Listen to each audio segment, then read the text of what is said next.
বিয়ের পরে মা বাবা যখন মেয়ের বাড়িতে বেড়াতে আসে তখন প্রতিটি মেয়ের ইচ্ছা হয় তার মা বাবাকে যেন প্রাণ ভরে আপ্যায়ন করতে পারে। ঠিক যেমনটি করে মা বাবার বাড়িতে বেড়াতে যাওয়ার পরে মা বাবা যার পর নাই যদি পারতো আকাশের চাঁদটা এনে মেয়ের প্লেটে সাজিয়ে দিতে, ঠিক সেরকমভাবে মেয়েরও ইচ্ছা হয় মা বাবার জন্য। আসসালামু আলাইকুম সবাইকে, নতুন আরেকটি ব্লগে আপনাদেরকে স্বাগত জানাই। আমি আপনাদের স্মৃতি আপু। আগের ভিডিওতে অনেকেই দেখেছেন যে আমার বাবা মা আমার বাসায় এসেছে এবং বাজার করতে গিয়েছিলাম শপে। যাওয়ার পরে দেখি শপ রাত হওয়ার কারণে বন্ধ হয়ে গিয়েছে।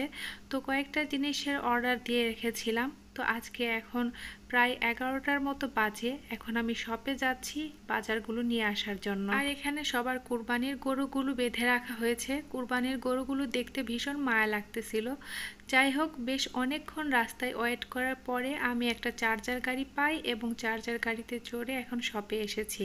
আগের রাতে যেহেতু আমি লিস্ট ওনাদেরকে জানিয়ে দিয়ে গিয়েছিলাম, তো সেজন্য এখন আমি ওয়েট করছি, কারণ ওনারা বাজারগুলো প্যাক করতেছিলেন। সবজি আইটেমগুলো কেনার জন্য সচরাচর আমি বাজারে আসি না। লিস্ট বলে দেই শামসের বাবাকে, তো ও অর্ডার করে এবং আমাদের বাসায় দিয়ে যান ভাইয়ারা। আজকে যেহেতু মাছ কিনবো, তো কি কি মাছ কিনবো নিজের সিদ্ধান্তহীনতায় ভুগছিলাম, সেজন্য শপে এসে আর কি মাছটা দেখে লিস্ট বলে দিয়ে গিয়েছিলাম। ওনাদেরকে বললে ওনারা মাছ আমাদের বাসায় দিয়ে আসতেন, কিন্তু আসলে আমি এখানে দেখে শুনে নিতে চেয়েছিলাম। প্রায় অনেকক্ষণ থেকে এখানে ওয়েট করছি চার্জার গাড়ির জন্য, কিন্তু কোনো গাড়ির দেখা নাই। প্রচণ্ড রোদের মধ্যে প্রায় কিছুক্ষণ ওয়েট করার পরে একটা গাড়ি আসলো এবং আমি গাড়িতে চলে এসেছি আমাদের বাসায়। ছানাপোনার বাবা ভীষণ ব্যস্ত মানুষ, তার সময় নাই বাজার করার বা আমাদেরকে এমনিতেও সময় দেওয়ার। এখন দেখা যায় যে বেশিরভাগ কেনাকাটা আমাকেই করতে হয়। এখন আমি বাজারগুলো সব বের করে নিচ্ছিলাম। তো আমার এই ভিডিওগুলো কিন্তু বেশিরভাগ সময়ই আমার ছেলে করে দেয়। তো লিচু ছিলে আমার ছেলের মুখে একটা দিয়ে দিলাম যেন ও একটু খুশি হয়।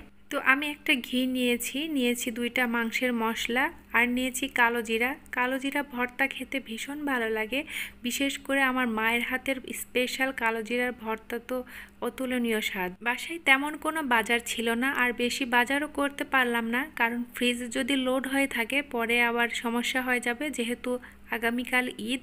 আর ভিডিওটা কিন্তু ঈদের আগের দিনের। রুই মাছ, চিংড়ি মাছ, মুরগি, লিচু, ঘি, মাংসের মশলা এবং কালো জিরা, এই কয়েকটা ছিল আজকের বাজার। আমার বাবা চিংড়ি মাছটা খুব একটা পছন্দ করেন না, তো রুই মাছটা ভীষণ পছন্দ করেন। তো রুই মাছটা আমার মা কেটে ভেজে নিচ্ছে রুই মাছ ভুনা করার জন্য, আর এক পাশে মুরগির মাংস রান্না করা হচ্ছে।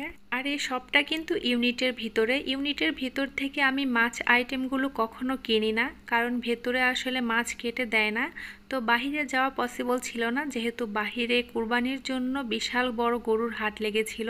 বাবা মা মেয়ের বাসায় বেড়াতে আসলে প্রতিটা মেয়েরই মন চায় তার বাবা মাকে প্রাণ ভরে আপ্যায়ন করার, কিন্তু আসলে কজন মেয়ে পারে বলেন তো, এই সমাজ ব্যবস্থা এমনই। তো আজকের ভিডিওটা এ পর্যন্ত। আল্লাহ হাফেজ।